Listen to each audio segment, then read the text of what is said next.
दोस्तों, आज हमारी एलएलबी इंग्लिश की सेकंड क्लास है जिसमें हम जो आउटलाइंस हैं उनको हम पढ़ेंगे। लेकिन उससे जाने से पहले आप सारे बच्चों और दोस्तों को एक रिक्वेस्ट करनी थी।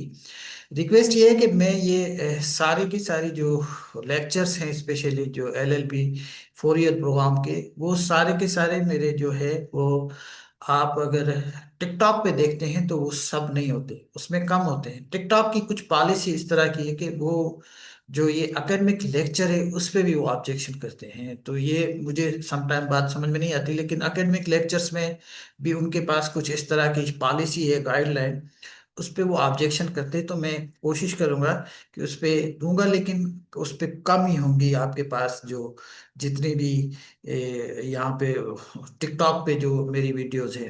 हाँ, मेरी जो सारी वीडियोस जो आएगी वो मेरे चैनल है जो MM लॉ अकेडमी यूट्यूब का, वहाँ पे आपको हर चीज़ मिलेगी और तरतीब से मिलेगी। तो मेरी आपसे रिक्वेस्ट होगी कि आप मेरा जो यूट्यूब का चैनल है उसको आप सब्सक्राइब करें, और उसके बाद उस पे आप अपने दोस्तों के साथ शेयर भी करें।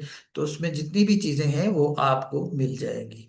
तो अब चलते हैं आज के लेक्चर की तरफ। तो आज का लेक्चर हमारा जो है वो इंग्लिश का है। तो इंग्लिश पे हम चलते हैं कि उसमें हमारे पास क्या चीज़ें हैं।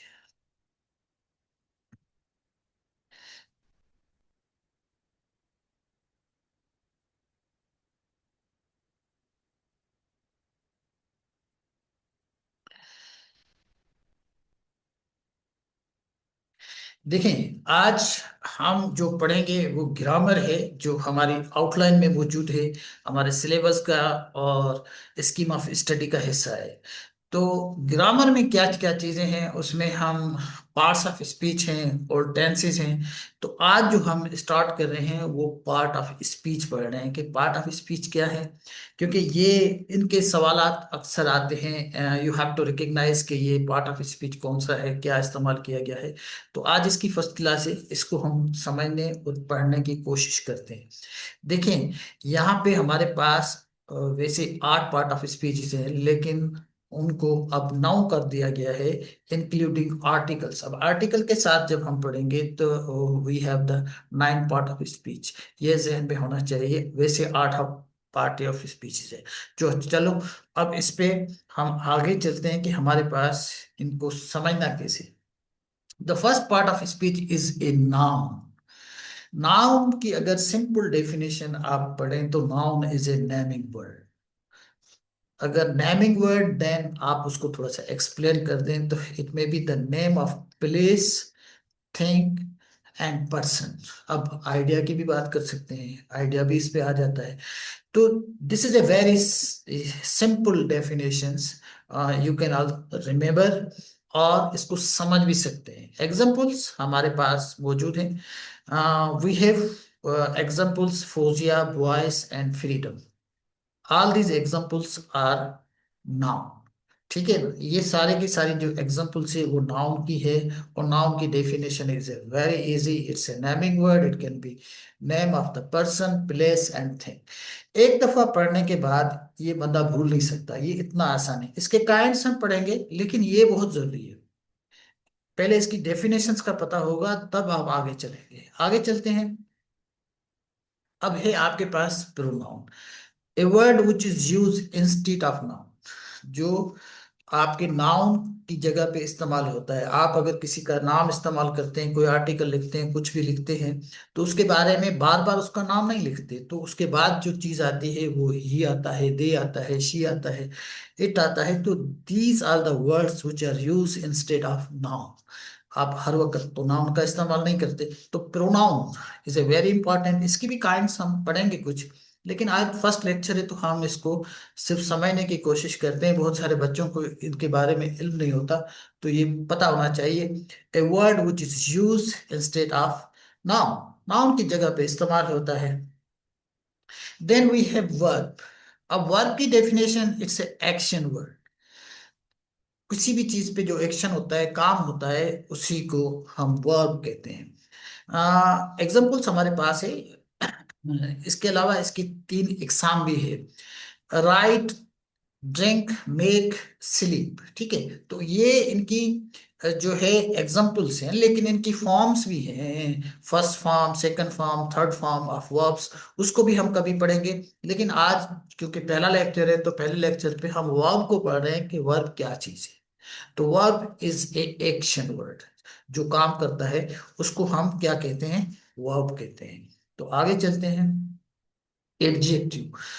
एडजेक्टिव क्या चीज है? Adjective reflects the quality of person, place and thing. किसी चीज की, किसी इंसान की, और किसी भी शख्स की, आपके जो क्वालिटी है वो ये बता सकता है। देखें, ब्यूटीफुल, अगली, ब्लैक, इंटेलिजेंट, ये अच्छी भी क्वालिटी हो सकती है और बुरी भी हो सकती है, कुछ भी हो सकता है। जब आप किसी चीज की क्वालिटी आप किसी की बताते हैं, तो आप ये अल्फाज इस्तेमाल करते हैं, he is a beautiful boy, she is a ugly girl, he is a black boy. तो यहाँ पे बहुत सारी ऐसी चीजें हैं जो आप उसको अच्छी तरीके से भी उनकी क्वालिटी बता सकते हैं, अगर बुरी है तो बुरी बताएंगे। This is called adjective. और उसके बाद आपके पास है adverb. Adverb, and adverb modifies the noun, adjective and adverb. इनकी माना को थोड़ा सा तब्दील कर देता है, नाउन की माने को थोड़ी सी तब्दील कर देता है, ठीक है।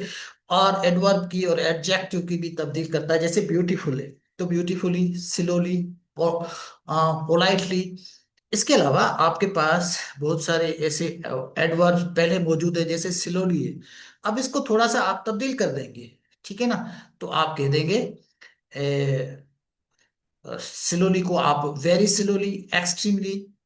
तो आप एक्सट्रीमली हार्ड कर देते हैं, तो ये एक्सट्रीमली भी आप हार्ड को ज्यादा, जो एडवर्ब है उसको तब्दील कर रहे हैं। तो ये मीनिंग को इनफैक्ट तब्दील करता है, मेनली नाउन, एडजेक्टिव और एडवर्ब इटसेल्फ, उसकी थोड़ी थोड़ी माना को तब्दील कर देता है। इट्स का एडवर्ब, इट्स वेरी इंपॉर्टेंट। और यू कैन रिमेम्बर, एक दफा आप इसको पढ़ लें, इट्स नॉट मच डिफिकल्ट। आगे चलते हैं हम। ये बड़ा कॉम्प्लिकेटेड है। Then we have preposition.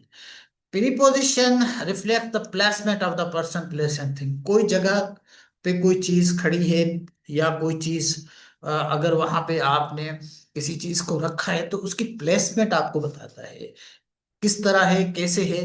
The examples are in, at, over. और यहाँ पे एक्सेट्रा बहुत सारे और एग्जांपल्स हैं, उसको भी हम कभी पढ़ेंगे। लेकिन मेरी एक क्लास मौजूद है प्रीपोजिशंस की, उसको जब आप देखेंगे तो आपको समझ में आ जाएगी। तो प्रीपोजिशंस क्या है? Reflect the placement of the person, place and thing, ठीक है ना, उनको बताता है। तो आप इस प्रीपोजिशन की जब आप प्रैक्टिस करेंगे तो इतनी मुश्किल नहीं है। कुछ प्रीपोजिशन थोड़े से मुश्किल है, otherwise these prepositions are not much difficult।